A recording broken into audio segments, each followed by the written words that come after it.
Hey everybody, Friday! We made it! Woohoo! First and foremost, I want to thank you guys for the feedback that I'm getting with these videos. Some of your messages are actually bringing tears to my eyes because of all of the changes that are happening. People are starting to add more plants to their diet. And again, it's not just me telling you not to eat animal protein. Science is supporting me. And we're killing our planet, so we got to make some real changes. And again, thank you guys. Your messages are amazing. You're starting to add these things to your diet that I recommend. And again, you're making the choice to at least have one plant-based day in your diet. So progress. Anyways, there's lots of topics that have been sent to me that you want me to cover. I'm making notes of all of them. I will try to get to them all as we go through this. And again, thanks again for all your support. So I didn't even watch my video before I posted it yesterday, so hopefully it made sense because I did have this banging migraine where it felt like I had like a spike right through the top of my head. Good times. And I didn't want to break not doing a video, so hopefully it made sense. So today I thought we would talk about vitamins because a lot of people have asked me to cover supplements. So I always think that you should try to get your nutrients from food first and foremost, but of course there are some nutrients that are just really hard to get, namely vitamin D. So this is the vitamin D that I use. This is vitamin D3. Now, before you start supplementing with D, it's really important, or any vitamin, it's really important that you get your blood work done to first ensure that you actually need supplementation. Now, from October until May in this country, we get zero vitamin D. Like nothing, because the sun is at such an angle, we can't get any. And of course, you need your face and your arms exposed to the sun for 10 minutes. And of course, it's going to be like minus 30 this weekend. So nobody is going to be outside like that except a menopausal woman, of course. So I actually was taking 2,000 international units a day. So 2 of these vitamin D pills. And I always get my blood work done because, as Rob says, I'm a zealot. So the measurements, the healthy range is from 75 to 250 millis, whatever the heck they measure it in. And my doctor actually called me in. I was at 74. So my doctor's like, hey, you're deficient in vitamin D. What are we going to do? And so I was a little perplexed because I'm like, okay, well, you're the doctor. But I go, well, why don't I increase it to 4,000 international units a day and we retest it in 3 months? And he said, that's a good idea. So that's what we did. And then I went back and retested and I got my level up to 100. So yes, I'm now in the healthy range, but still really towards the end, the low end of healthy. So it's really important that you get this test done to see where you are, because this deficiency, vitamin D deficiency, is linked to a pile of diseases. It's really important for your bones. It's really important for your muscles. And most people don't think about vitamin D for your muscles, but it's really, really important. And of course, if a disease doesn't get you, frailty will. You can count on that, right? Because in our 30s, we're losing 2% of our muscle mass. In our 40s, we're losing 5% of our muscle mass. And in our 50s, we're actually losing 1% per year. So it's super important that you're doing weight-bearing exercise up until the day that you die, as well that you're taking the right supplements. Now, the other supplement that I take is a B complex. Because I am 97% vegan, it's really hard for me to get B12. So I have to take this supplement as well. In your 50s, the acids in your stomach are starting to change and it's actually harder to absorb B12. So please, please get that tested as well. Tell your doctor, I want this test, I want that test. Like, you're in charge, right? Tell the doctor what you need and what you want. Another test that you could get is your C-reactive protein, which is a marker of inflammation. And again, inflammation causes every disease in your body. So find out if you're inflamed. Okay, hopefully that helps. Now, I don't take a vitamin C supplement, and vitamin C is a water-soluble vitamin. So what that means is your body's going to take what you need and you're going to pee out the rest. So with vitamin C, the trick is that you want to be putting it in your body all day long, right? You want this constant supply of vitamin C. That's why you should be eating fruits and vegetables all day long.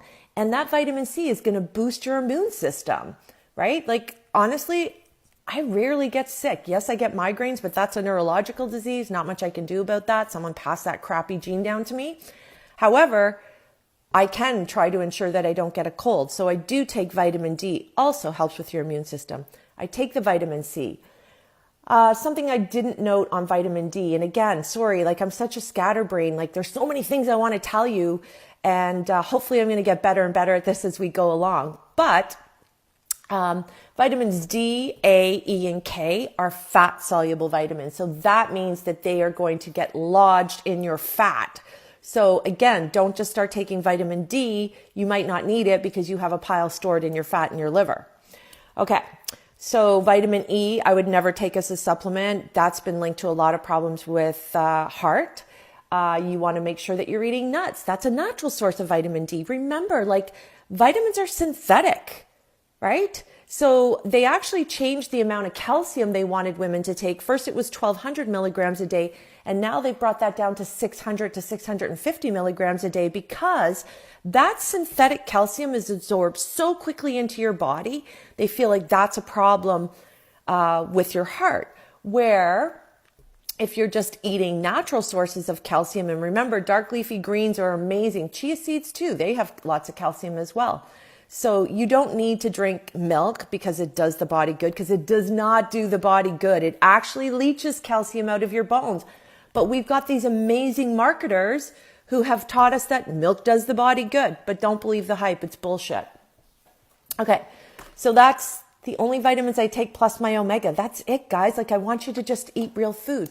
Here's my shake that I'm still trying to get through. Just had a busy morning. And again, I put... Oh, my battery went low. I put in a kiwi because a kiwi is the only food that can repair your DNA. And I use golden kiwis because I love them, and I throw the skin, everything in. The only thing I do is nip off the ends where the cores are and throw them out. I put in cranberries because they actually stop cancer cells from proliferating. Amazing. I put blueberries because you're supposed to have a serving of blueberries every day. I use wild blueberries and I buy them at Costco. Seems to be the cheapest place. Cranberries, Walmart, cheapest place to get them. I also put cherries, so good for your blood pressure. And I put a banana, of course, because I need that potassium, which we spoke about. I put hemp hearts and I put my ground flax. And then I mix it with water because water still has no calories. So there's a pile of nutrients that I'm sinking into my body. Okay, now I'm just going to talk about pop because this is like liquid poison. And Diet Coke specifically has two chemicals. So a lot of times people will ask me, hey, Terri, what do you think of aspartame? So aspartame, not great, obviously, but what you want to look at, and most people don't know, can you see this? It says with aspartame and asulfame potassium. So nobody has ever asked me, hey, Terri, what do you think about that other crazy chemical that they put in Diet Pop? I think that they think it's aspartame in French because it's such an obscure word. And unless you took chemistry, you've probably never heard of it. It was ACE K on the chemistry chart. But this is a synthetic chemical. We don't want to put synthetic chemicals into our bodies if we don't have to. So like throw this shit out. You don't need it. It's garbage. Have water. That's what your body wants. And Coke, what the hell's the one called in the black can?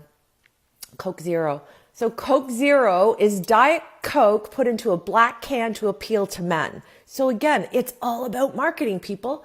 This is the girl drink, and the Coke Zero in the black can is the manly drink. It's no one's drink. It's shit's going to kill you. Get rid of it. And if you think, oh, I'll just drink regular pop because that's better. Well, this is how much sugar is one can of Coke. So there's about 40 grams of sugar. And that's not going to mean a whole lot to people. However, this is how you figure it out. 4 grams equals a teaspoon. So if we have 40 grams in one can of Coke, there's 10 teaspoons of sugar. And if I gave you the sugar bowl and said, hey, could you just bang back 10 teaspoons of sugar for me? You couldn't do it. So why would you do it in a liquid form? This sugar is what causes non-alcoholic fatty liver disease. And they estimate 90 million Americans have a fatty liver. And guess what? It's almost impossible to lose weight when you have a fatty liver. Now, we can clean up your liver, and of course, it all relates back to diet. But why do you want to have a fatty liver? Yuck. Guys, come on. Don't drink the pop. It's also going to increase your triglycerides, which are fats in your blood. We don't want to have fat blood, guys. We want to have nice, thin blood.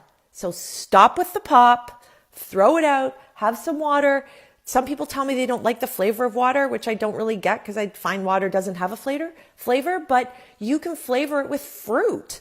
Don't buy those shitty little packages that flavor your foods. Read the ingredients. You'll see most of them have asulfame potassium in them or sucralose, which is just a fancy word for Splenda, but we'll talk about sweeteners on another day because it's a topic that's been requested. Guys, have sugar. Your body knows what sugar is. Stay away from all of those crazy chemicals, but please limit the amount of sugar that you have. You, as a woman, should have no more than 6 teaspoons a day of sugar. Men should have no more than 9. And get this, kids shouldn't have more than 4. How are your kids doing with that? Check it out.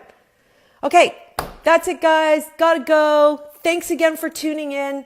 I'm sorry if I jump around on topics. I'm really going to try to get better at that, but holy shit, man, I have ADD and my mind is like wandering all the time, and like nutrition is like my most favorite thing to talk about. So thanks for bearing with me with my scattered head. Have a great weekend. Let's see Tom Brady get killed this weekend. Not literally, but figuratively. Go Kansas City. And the other game, I'm just there to watch. I don't really care who wins. Have a great weekend, guys. Stay warm and keep your animals inside. It's going to be brutal. Bye for now.